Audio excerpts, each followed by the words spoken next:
کہ نبی پاک صلی اللہ تعالی علیہ وسلم جب تشریف لائے تو اس سے پہلے دنیا کا حال کیا تھا، کس انداز میں لوگ جیا کرتے تھے اور کس انداز میں ان کا رہن سہن تھا، اور پھر نبی پاک صلی اللہ تعالی علیہ وسلم کے تشریف لانے کے بعد ان کا انداز کیسا بدلا اور نبی پاک صلی اللہ علیہ وسلم نے ان کی تربیت کیسے فرمائی، اور اللہ رب العزت نے نبی پاک صلی اللہ علیہ وسلم کو دنیا میں بھیجا تو اس کا ایک مقصد بھی یہ تھا کہ انسانوں کی تربیت کی جائے، ان کے اعمال کی اصلاح کی جائے، ان کو آداب سکھائے جائیں۔ تو ان آداب کو سکھانے کے لیے جب نبی پاک صلی اللہ تعالی علیہ وسلم اس دنیا میں تشریف لائے ہیں اور نبی پاک صلی اللہ تعالی علیہ وسلم نے کیسے بگڑے لوگوں کو سدھارا اور کس انداز میں ان کی تربیت فرمائی اور کس انداز میں انہیں سمجھایا، اس چیز کو ہمیں پیش نظر رکھنا ہے کہ نبی پاک صلی اللہ علیہ وسلم جب دنیا میں آئے اور دنیا میں آنے سے پہلے نبی پاک صلی اللہ علیہ وسلم کے انسانوں کا حال کیا تھا، عالم کیا تھا، کس انداز میں وہ جی رہے تھے، کس انداز میں وہ اپنی زندگی گزار رہے تھے، کیسا بے روی کا دور تھا۔ پھر نبی پاک صلی اللہ علیہ وسلم تشریف لائے، آقا کریم صلی اللہ تعالی علیہ وسلم نے ان کی تربیت فرمائی، اور تربیت کیسی فرمائی کہ جو ماں باپ کو ماں باپ نہیں سمجھتے تھے، اولاد کو بیٹیوں کو زندہ درگور کرتے تھے، وہ بیٹیوں سے محبت کرنے والے ہو گئے، ماں باپ کے بے ادب ماں باپ کا ادب کرنے والے بن گئے،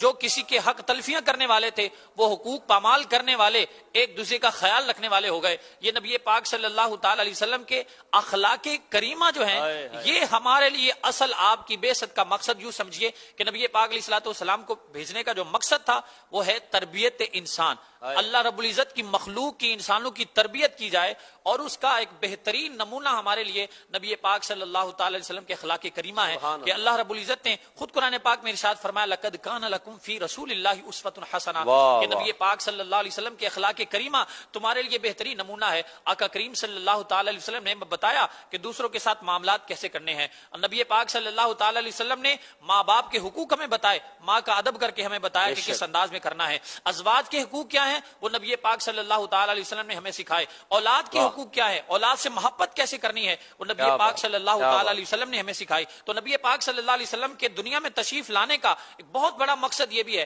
اب نبی پاک صلی اللہ علیہ وسلم نے اولاد کی تربیت کیسی فرمائی، اللہ اکبر، حضرت خاتون جنت رضی اللہ تعالیٰ عنہا کہ ساری رات اللہ کی عبادت کرتی ہیں اور عرض کرتی ہیں مولا تیری رات چھوٹی ہے، تیری بارگاہ میں سجدہ جو ہے وہ رات ختم ہو جاتی ہے لیکن ان کا سجدہ پورا نہیں ہوتا، ایسی تربیت۔ اور پھر توکل آپ نے اپنی اولاد کو کیسا عطا فرمایا وہ ہمارے سامنے ہے کہ گھر کا عالم یہ ہے کہ ہاتھ سے چکی پیستی ہیں، چھالے پڑ گئے ہیں، اور جا کر حضرت مولا کائنات رضی اللہ تعالیٰ کہتے ہیں آقا علیہ الصلوۃ والسلام جو ہے وہ غلام تقسیم کر رہے ہیں، تم بھی جاؤ ایک خادمہ کے لیے حضور کی بارگاہ میں عرض کر دو، تمہارے ہاتھ پہ چھالے پڑ جاتے ہیں۔ حضرت فاطمہ رضی اللہ تعالیٰ عنہا جب جاتی ہیں تو نبی کریم صلی اللہ تعالی علیہ وسلم انہیں خادمہ نہیں دیتے بلکہ ایک وظیفہ بتا دیتے ہیں اور فرماتے کہ ساری تھکاوٹ تیری دور ہو جائے گی، جسے آج ہم تسبیح فاطمہ کے نام سے یاد کرتے ہیں۔ تو اس انداز میں نبی پاک علیہ الصلوۃ والسلام کا تربیت فرمانا، اور پھر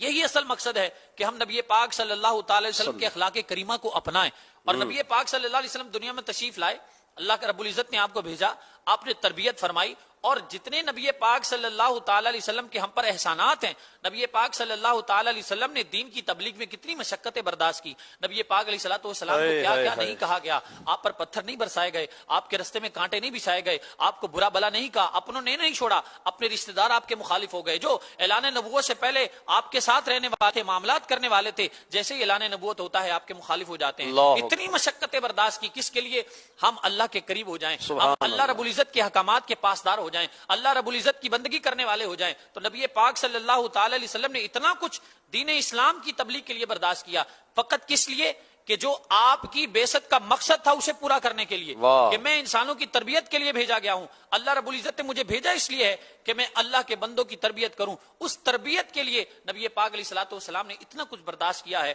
تو ہم پر بھی لازم ہے